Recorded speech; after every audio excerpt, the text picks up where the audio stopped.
This man finds himself being hunted by an elite assassin, and it's himself, but more handsome and younger. We start things off in the beautiful, picturesque nature of Liège, Belgium. The sun is shining and the weather is sweet. What a great day to clap somebody. Expert assassin Henry Brogan is hiding in a field as he awaits his target. Suspected terrorist Valery Dormov. The Russian passes by on a speed train at 238 kilometers per hour. Just as Henry gets ready, his spotter Marino informs him that a little girl is standing in front of Dormov. Well, guess there will be 2 victims today. Oh no, the operation gets postponed. The girl walks away and Henry shoots. Later, we see Marino being impressed. Henry hit him right in the neck. Nice shot. Marino even shows Henry a video of civilians' reactions. Yep, that'll go trending on YouTube. Henry turns the YouTube moderator on and demands to delete it. What a pity. 4 guys tried to do the job before, but Henry overcame them with a single shot on a fast-moving train. His kids will be proud. Later at his beautiful house far from civilization, Henry is visited by his handler, Dell Patterson. Henry feels terrible for shooting a man in his neck. He aimed for the head. He considers it a sign of retirement. If I would ever consider retiring when I miss my toilet, I would have never worked. Actually, I never did. Henry expresses his guilt over the lives he has taken. After 72 kills, they say it's never too late. Henry goes to rent a fishing boat and meets a new shop manager, Danny Sarkoreski. Through the small talk, we find out Henry is highly allergic to bees. Noted. I thought you learned that you're deadly allergic to bees only once. Enjoying retirement, Henry? Good old fishing with a beer? Nah, it's a secret meeting with a friend, Jack Willis. He tells Henry that Dormov was not a terrorist but an innocent man working as a molecular biologist in the States for 30 years. Jack believes Henry's file on Dormov was spiked. When Henry asks where he got this info, Jack tells him it's his informant in Budapest, Yuri Kovacs. Henry notices the meeting is followed by the UFO and quickly retreats. The spooky people listening to the encounter are DIA director Janet Lassiter and Gemini director Clive,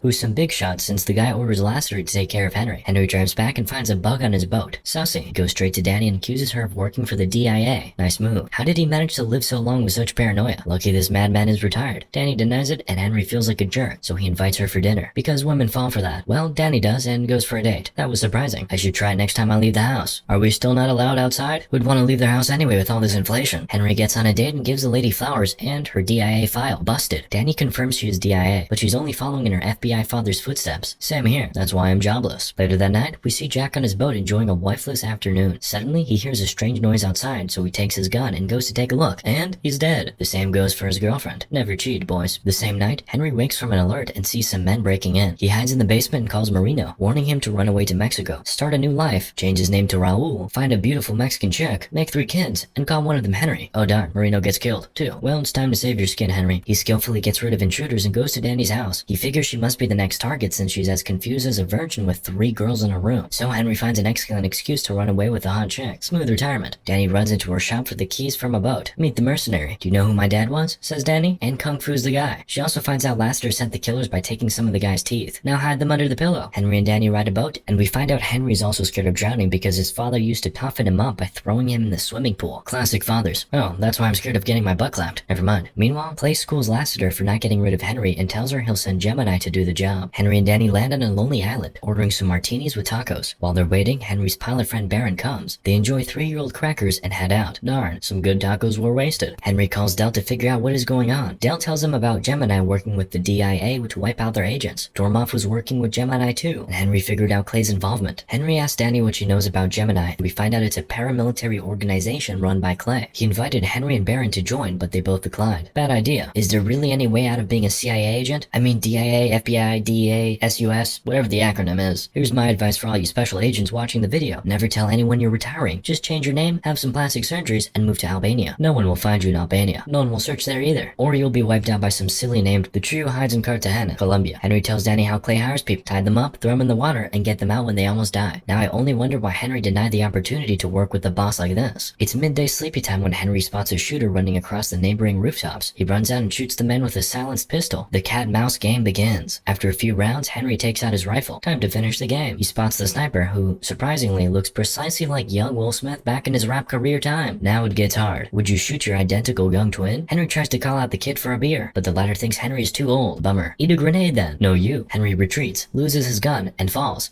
Maybe you're too old for this game. The chase continues on motorbikes. The kid wounds Henry, and the old boy flames the kid's bike. Epic. The kid runs out of ammo, so he pushes Henry out of the bike and tries to kill him with his moto.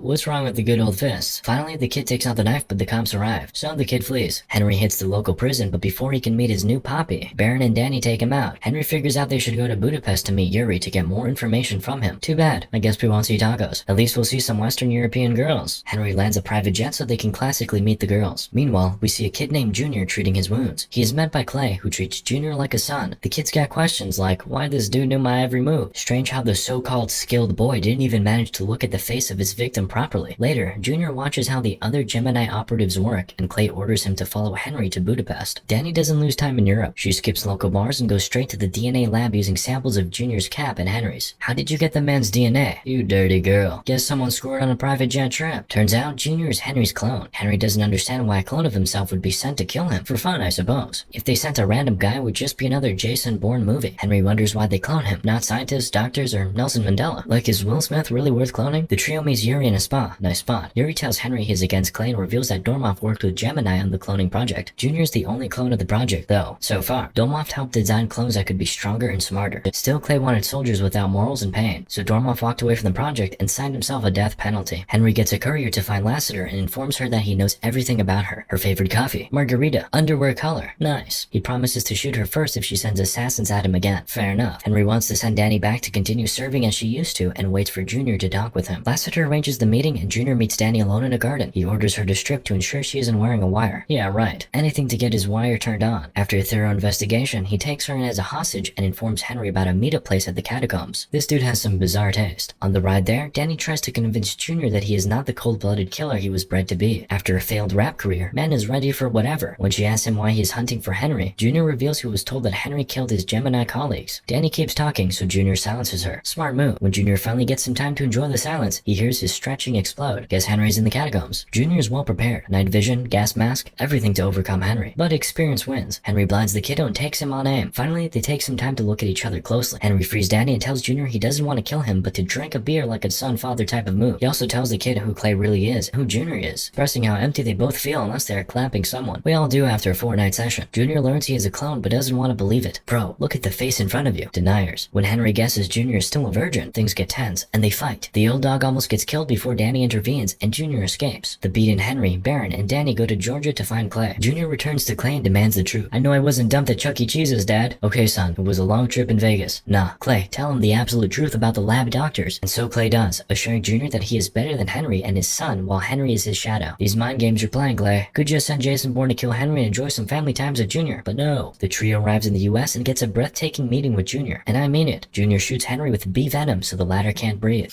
After seeing Henry's legitimately allergic, he hits him with an EpiPen. Thanks, son. Then Junior takes out Henry's tracking device that was always in his body, so those chip conspiracy theories were true. Quick, check your biceps, guys. Finally, both Smiths team up to stop Clay. On the way there, older Smith tells more about his tough childhood. Strict mother, no father. Classic Phillies. As they drive into town, Clay calls Junior and tells him to run. While the naughty boy disagrees, the car gets hit by a tank. Should have listened to your dad. Now Baron is dead. Good fella he was. Henry, Danny, and Junior manage to jump out of the van right on time. More Gemini operatives roll over, and the Smith family splits up. Darn, these kids grow up so quick. Junior finds Clay and asks him to stop, but it doesn't work well. Meanwhile, a fully armored machine gunner shows who's the boss in town. Henry and Danny duck down. They manage to kill some operatives while Junior shows Clay he's a big boy now and fights him, knocking Daddy out. Danny is wounded, and Henry has one bullet left. Things turn nasty. Henry kills 2 men with 1 bullet. Classy, but more is coming. Yay, it's Junior. Saved his father's clone. Meanwhile, Clay wakes up and commands the armored gun to hunt our triplet down. We see some fantastic kung fu, then an armored guy gets on fire and walks like a Terminator. No pain, no gain. After a few more shots, he's down. Henry gets his mask off and sees another darn Will Smith. The world's got enough of you, man. You got your Oscar. Go retire for the love of God. The awkward scene breaks when Clay enters the building. He says that this was all to reduce the cost of human life in warfare, and using a skilled clone of Henry was the perfect plan. Almost. I guess an army of cyborgs and drones would actually make it better. Why bother with clones? Junior wants to shoot Clay, but Henry stops him, as he doesn't want Junior to feel the same trauma of clapping people. So instead, Henry blasts a hole in Clay's chest. Sometime later, we find out the Gemini program is shut down, and no more clones are running around. Henry and Danny meet Junior on a college campus. Junior got the name Jackson Brogan, using Henry's mother's maiden name. Danny has been promoted, and Henry enjoys his long-awaited retirement. The three walk off together. Moral of the story? Trust no one, not even yourself.